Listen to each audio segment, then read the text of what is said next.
मेरा ही होना चाहिए, इसमें किसी दूसरे का नहीं होना चाहिए। पर शिव महापुराण की कथा कहती है, एक चावल का दाना, मात्र एक धान, एक चावल का दाना जब हम शिव मंदिर में समर्पित करते हैं, दान करते हैं, तो जरा विचार करना पुण्य किस किस को मिलता है। एक चावल के दाने का, एक धान का पुण्य किस किस को मिला।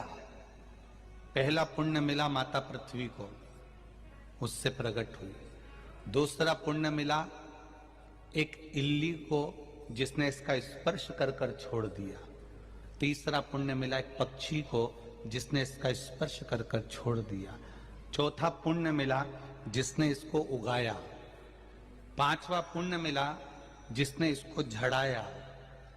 जिसने उगाया था वो नहीं झड़ाया, घर की बेचारी पत्नी झड़ा रही। छठा पुण्य मिला जब ये कहीं मलकर निकाला गया, कहीं मशीन में गया, जिसने निकाला। सातवां पुण्य मिला जब ये निकल कर घर में आया, जिसने संभाल कर रखा। आठवां पुण्य मिला जिसने इसको ले जाकर कहीं छोड़ा, बाजार तक पहुंचा, बाजार से फिर वो निकल कर आया। 10वां पुण्य मिला जिसने शिव जी को इसको चढ़ाया।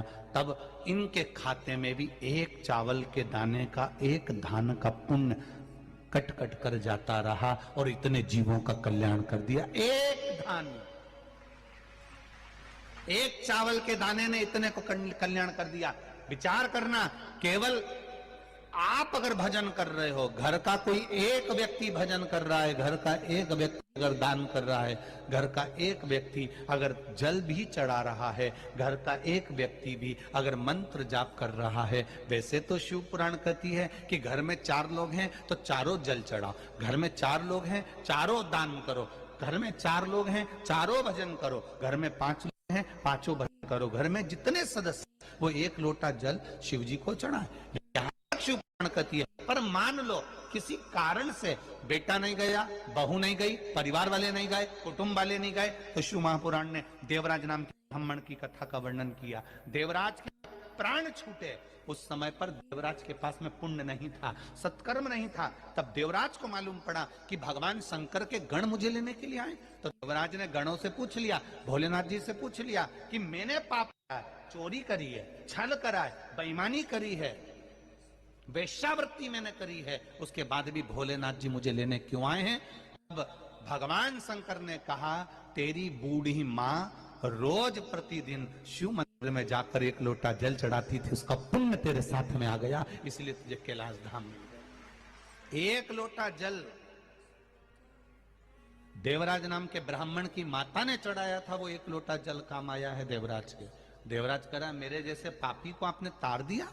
क्यों ताड़ दिया? मैंने तो छल करा, बेईमानी करी, कपट करा, नारी को गलत दृष्टि से देखा, धन चुरा कर लाया, कितना कितना धन मैंने चुराया, कितना गलत काम करा, उसके बाद भी भोलेनाथ आपने मुझे ताड़ दिया। शिव जी कहते हैं, देवराज तुझे तारने का कारण केवल एक है कि तेरी माता रोज शिव जी के मंदिर जाती है, ठंड लग रही है, गर्मी पड़ रही है, बारिश पड़ रही है, पांव कप कपा रहे हैं, तो भी बूढ़ी माँ, बुजुर्ग माँ शिव मंदिर तक जा रही है। आप में भी हमने देखा है, छत्तीसगढ़ के हों, चाहे गुजरात के, महाराष्ट्र के, राजस्थान के, चाहे जहां के लोग हैं, जितने भी भक्त शिव महापुराण की कथा सुन रहे हैं, इनका भाव, इनका हृदय, एक बात जरूर हमने देखी है कि ये भी 1 लोटा जल लेकर जाते हैं, चाहे गर्मी पड़े, बारिश पड़े, ठंड पड़े, कुछ भी हो, शिव के द्वार जाना,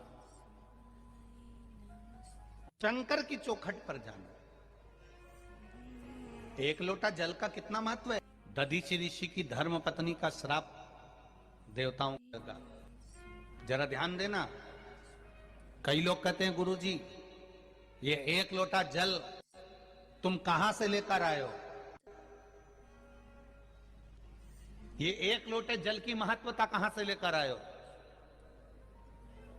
जो दुनिया के लोग शिव महापुराण पर उंगली उठाएं, शंकर जी की पूजन पाठ पर उंगली उठाएं, उनको ये कथा जरूर सुना देना कि 1 लोटा जल कहां से आया। शिव मंदिर में जब आप कभी जाएं शंकर भगवान की, तभी ऐसा मौका लगे कि आपको लगे